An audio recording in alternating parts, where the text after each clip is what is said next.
अगर मोदी पर जो इल्जाम लगाए गए हैं और उसमें रत्ती भर भी सच्चाई, चौराहे पर खड़े रख करके मोदी को फांसी देनी चाहिए। स्टार न्यूज नहीं बना था, वो तब सब स्टार माना जाता था, कुछ तो भी था, नाम दूसरा था। सूरत में बरखा एक बाजार में खड़ी थी, सूरत में कोई कम्युनल वायलेंस नहीं हुआ। Recently, we have been seeing attacks on the people who don't believe in Islam. This is nothing new. We only remember Godhra for the 2002 riot, but we fail to understand the mentality of Muslims in Godhra, or rather, mentality of most Muslims in general. Mentality. You getting what I'm saying? I don't care a shit about what religion you belong to, but you have a mind, right? And it can behave sensibly. But when you're getting into a conflict with the other, in the name of truth, in the name of peace, in the name of your gods, if you're killing someone, I will question you why. You can see Muslims in Bhopal coming out on roads against France. But why don't they come out on roads against people like Dawood, against ISIS? I think we all know the answer. As I mentioned in part 1, there was a lot of incidents where Muslims killed Hindus mercilessly in Godhra. Let me tell you the history behind the peaceful Muslims of Godhra. Godhra is situated at the center of Panchmahal district. Many of you would not be knowing about the murder of Purushottam Das Shah in pre-independence India of the late 1920s. He was a leading Hindu representative who was targeted by Muslims. Even Mahatma Gandhi wrote about this incident, but as usual, he did nothing. He wrote about it in his usual way, I don't believe I have the right to say anything on it. Dear Gandhiji, when you had no right to say anything here, then why were you keeping your opinions on every single thing in our country? No offense, but the question is, how can someone be called the father of the nation when our nation is thousands of years old? And Mr. Gandhi was born just 150 years back. You wanna kill me for asking this question? My children will ask the same. You wanna kill them too? Their children will ask the same. You can kill people, but you can't kill the question, alright? The only way is to answer the question. When there is no answer, you bloody surrender. Erase the tag. In fact, there can never be any father of this nation. There can only be sons and daughters, right? Children of the nation, like Maharana Pratap, Chhatrapati Shivaji Maharaj, Guru Gobind Singh, Rani Abbaka, Rudramadevi, and many others who gave their lives for Bharat Mata. We all know Gandhiji's part during the partition in 1947. During the formation of Pakistan, pro-Pakistan leaders Sadhwa Hazi and Chudigar plotted an attack on the Parsi Sholapuri Faujdar in Godhra. When Pakistan was formed, 2,000 Hindu houses were set ablaze and temples were vandalized by the Muslims. A 6-month-long curfew was set to save Hindus from Muslims. Again in 1965, Hindu shops were targeted in Godhra by local Islamists in numbers. Not only Hindus, they targeted Sikhs as well, the way they did during the partition. In October 1980, Muslims burnt a Gurudwara in Shikrichal. 40 Hindu shops were also burnt and 5 Hindus, including 2 children, were burnt alive to induce fear of Muslims. Don't forget the case of Saifia Madarsa. 4 Hindu teachers were killed in front of their students, cut in pieces. A Hindu tailor was also stabbed to death.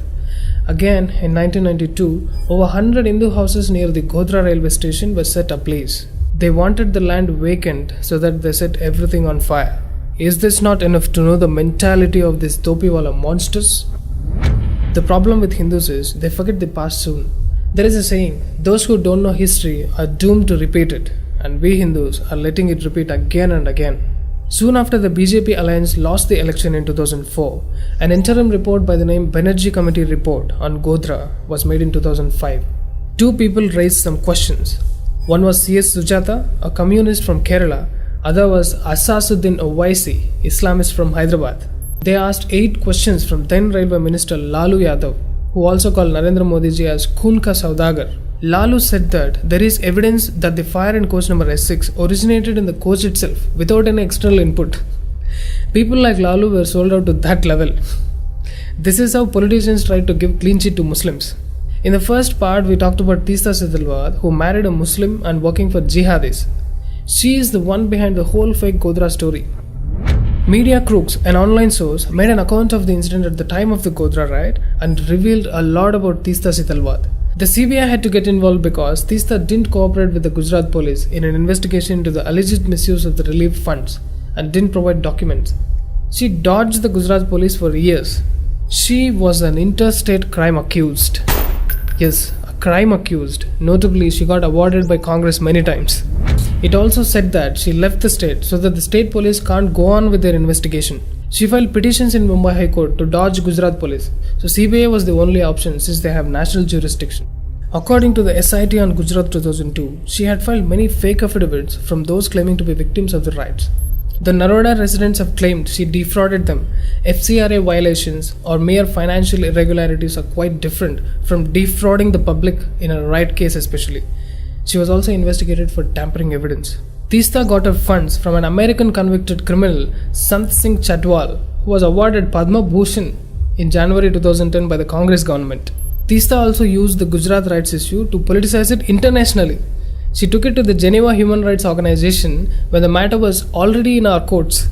She is the one who successfully planted the seeds to stories of riots that we listen to today.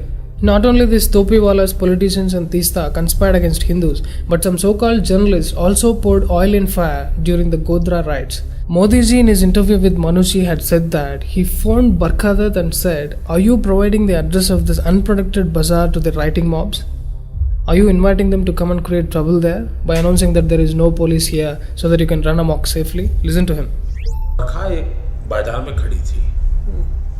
सूरत में कोई communal violence नहीं हुआ था, तो वो एक बाजार बंद था, वहाँ से वो खड़ी रही है। ये हीरों का बाजार है, ये है, यहाँ एक भी पुलिस वाला नहीं है, वगैरह वगैरह। मैंने उनको फ़ोन किया, मैंने कहा ये हुड़दंगबाजों को तुम एड्रेस दे रहे हो क्या? Okay, the link to the full video is in the description, you can watch it later. In a second incident in Anjar, NDTV played up the news that Hanuman Mandir had been broken and vandalized. I told her, "What are you up to? Are you in Kutch, which is in border district? There you are showing the attack and destruction of a mandir. Do you realize the implications of broadcasting such news? We haven't yet recovered from the earthquake. Have you actually done proper investigation into the riots? Why are you lighting fires for us? Your news takes a few minutes to broadcast that such and such a place is unprotected or a mandir has been vandalized. But it takes for me a few hours to move the police from one disturbed location to another, since these incidents are breaking out in the most unexpected places." He also phoned Rajdeep Sardesai and asked him to tone down his provocative coverage. There is a well-established regulation that media should not name communities during communal riots nor identify a damaged place or a mandir or a masjid. He asked why he is violating that code.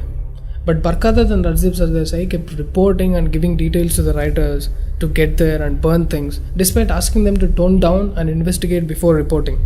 They kept naming communities to fuel the riots in every possible way. You all have been lied to by the ones who were supposed to show you the truth. Equip yourself with the real knowledge of the past, because you will need it for your survival. Survival. These media groups, along with Congress and a so-called activist, blamed Modi ji for everything. You know what was his answer?